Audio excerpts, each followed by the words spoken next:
आज मी तुम्हाला नाश्त्यासाठी झटपट होणारी तिखट शेवई बनवून दाखवली. पेटून घेतली, आता कढईवर ठेवून घेऊ. आता सगळ्यात आधी घरगुती शेवया भाजून घेऊ.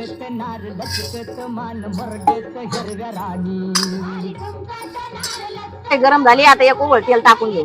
गरम झालंय, आता थोडी जिरे टाकून घेऊ. आता बारीक कापलेला कांदा ते पण टाकून घ्या. चांगला परतलाय, आता बारीक मिरची कापलेली ती पण त्याच्यात टाकून घ्यायची. एक टमाटर कापून घेतलंय ते पण त्याच्यात टाकून घ्यायचं. वरून एक चिमूटभर हळद टाकू. वरून थोडा कढीपत्ता टाकून घेऊ. वरून थोडी कोथिंबीर टाकून घेऊ. भाजून घेतलेल्या शेवा टाकून घ्यायच्या. आता चवानुसार मीठ टाकून घेऊ. वरून थोडा पाण्याचा शिपका मारून घेऊ. आपला शेवाळ्याचा नाश्ता झटपट तयार झाला. या नाश्ता करायला.